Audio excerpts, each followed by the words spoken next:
सातारा जिल्ह्यातील व कोल्हापूर जिल्ह्यातील सातारा हुतात्मा चौक येथे गिरणी कामगार वारसदार विविध प्रकारच्या मागण्यांवर बैठक यशस्वी संपन्न। आपण पाहत आहात न्यूज ग्रेट महाराष्ट्र या चॅनलवर। जर आपण नवीन असाल तर हे चॅनल लाईक, शेअर आणि सबस्क्राइब करा। यावेळी मार्गदर्शन करताना मुंबई हायकोर्टाचे वकील बालाजी लखमे, मुंबईचे अरुण गायकवाड, साताराचे दिलीप सावंत, शेख रांजणे आणि यांनी आपले मनोगत व्यक्त केले। यावेळी भागातून विविध कामगार बैठकीला हजर होते। यावेळी गारगोटी व कागल तालुक्यातील दत्तू पाटील, हसूर बुद्रुक, एम.डी. कांबळे हे वारसदार हजर होते। तर एक वेळेस हिअरिंग झाली। पहिल्या हिअरिंग मध्ये जज साहेबांना फक्त 15 मिनिटाचा टायमिंग दिला। मॅटर काय आहे त्यांना शॉर्ट मध्ये मी मॅटर सांगितलं की बाबा गिरणी कामगाराचं फंडामेंटल राईट व्हायलेट झालेलं आहे, त्यांना घरं देण्यात आलेली नाहीत, तर त्याची पिटिशन आहे। आणि बरेचसे गिरणी कामगार 90 वर्षाच्या वरचे आहेत, बरेच सर्वसाधारण त्यांचे वारसदार सुद्धा आहेत, तर त्यासाठी ही पिटिशन लवकरात लवकर लावून घ्यावी आणि गिरणी कामगाराला न्याय द्यावा। त्यावेळेस त्यांनी सांगितलं ठीक आहे, आम्ही पिटिशन ऐकून घेऊ आणि आम्ही त्याच्यावर निर्णय पण देऊ आणि मॅटर ॲडमिट करून पुढची प्रोसिजर पण करू। आणि त्याप्रमाणे त्यांनी चालू पण केलं। त्यानंतर मला त्यांनी विचारलं की तुम्ही 42 वर्ष लढता, मग 42 वर्ष तुम्ही कोर्टात का नाही आला?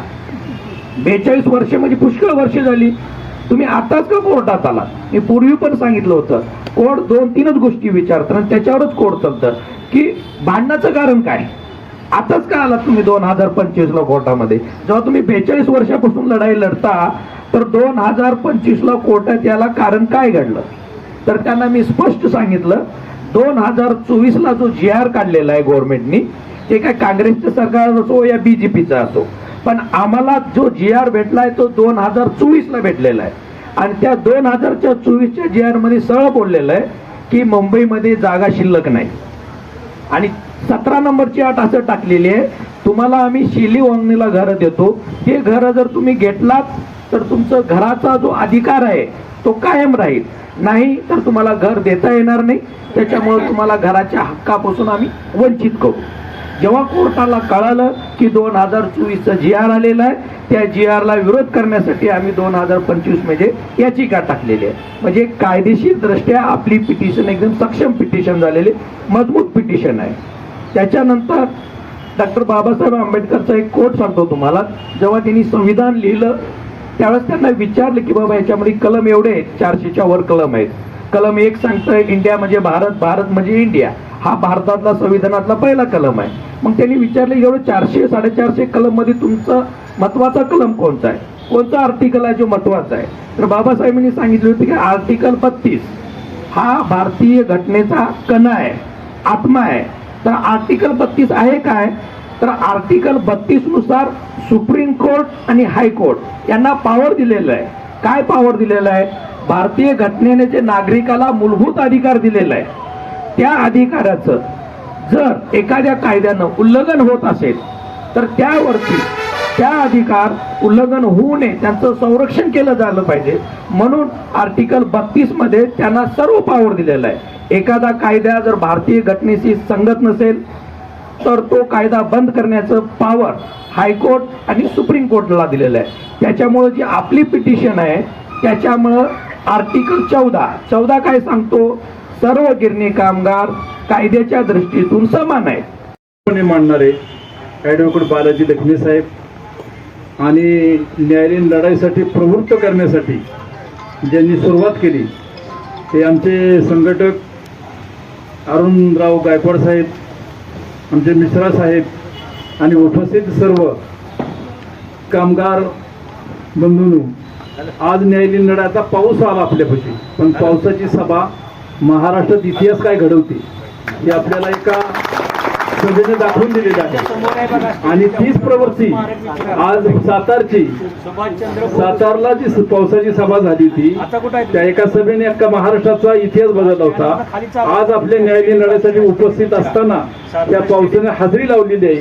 हीच न्यायालयीन लढाई जी आहे महाराष्ट्रात इतिहास घडवल्याशिवाय राहणार नाही। आपण पावसात भिजतोय याची वरच्याला बी हे आहे की आज हे सर्व बाजूनं आज आपल्यावर अन्याय केला जातोय. मोरे साहेब, रांजणे साहेब यांनी ज्या गोष्टी आपल्या समोर मांडल्या की आज सरकारबद्दल न बोललेलंच बरं आहे.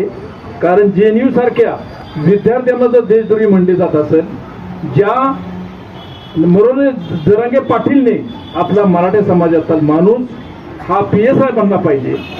परवीनगार बरं का, परवीनगार आणि परवीन नेरळकर आणि त्यांच्यावर बघितलं बरं का. आपण ईश्वरकर गेल्यानंतर त्या युनियनची काय केली, नुसते खाण्यासाठी धंदे त्यांनी केले बघा. की गिरणी कामगारला फार्म ह्याच्या दुईतनं पलीकडे दाखवण्याचं काम त्या परवीनगारने केलं. या आम्ही बघितलं पण एकही काम गिरणी कामगारांना केलं नाही. पैसे देऊनच सर्टिफिकेट तुम्हाला दिली. काही आमच्या एका गिरणी कामगारांचं सुनील चव्हाणचं आहे, माझ्यासाठी 6 महिने थांबलं होतं, पण माझा असं मी एकटा आले की थोडं आर्थिक बाबीनं कामगार कुठंतरी कमी पडतोय.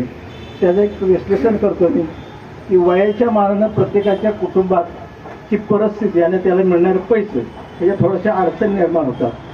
ह्या वयात त्या घरात त्या माणसाचं किती वजन राहिले किंवा त्या कुटुंबातल्या त्या माणसाला किती साथ देतात, त्याच्यामुळे थोडीशी अडचण निर्माण झाली मला दिसते. पैसे 500 रुपये मिळवणं हे सुद्धा काहीतरी कुटुंबात अडचणीचा भाग असला पाहिजे.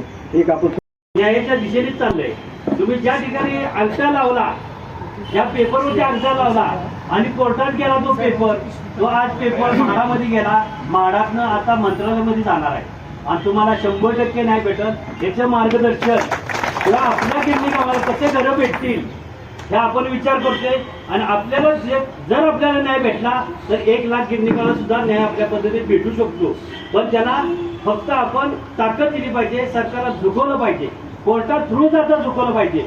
40 वर्षात तुम्हाला कुठल्याही नेत्यांनी किंवा पुढाऱ्यांनी न्याय दिला नाही. प्रत्येकाची घरच चालू आहेत, 1-1 कोटीच्या घरात राहतात मुंबईत. त्याचं अपॉइंटमेंट घेतलं त्यावेळेला आपल्या सातारा जिल्ह्याचा गिरणी कामगारांचा प्रतिनिधी म्हणून माझी नेमणूक तिथे झाली. मी तिथे गेलो होतो. त्यावेळेला तिथे GRचा प्रश्न आला. त्यांनी GR असा काढला होता की शेलू वांगणीला ज्याचा नंबर लागल त्यानं ती खोली घ्यायची आणि जी खोली नाकारली तर त्याचं नाव आम्ही यादीतनं कट करू, असा त्यांचा GR होता त्यावेळेला. मग त्या GR वर मी एकनाथ शिंदे साहेबांना विचारलं की साहेब म्हटलं तुम्ही असं सांगता, मग हा तुम्ही जो GR काढलाय हा GR म्हटलं कसा काय? हा GR म्हटलं आम्हाला मान्य नाही, आम्हाला शेलू वांगणीला जायचंच नाही. मग हा GR तुमचा कशासाठी आमच्या समोर पाहिजे? वटवृक्ष झाले. आपल्या सर्क्युलर जे पॅम्पलेट आहे त्या पॅम्पलेटवरती तुम्ही बघा, मुंबई, पुणे, सातारा, सांगली, कोल्हापूर, सिंधुदुर्ग, रत्नागिरी, रायगड आणि अहमदनगर आणि तेलंगणा ह्या प्रत्येक जिल्ह्यातून आपल्या ह्या न्यायालयीन लढ्यामध्ये सहभागी झालेत गिरणी कामगार आणि सर्व मिलचे कामगार.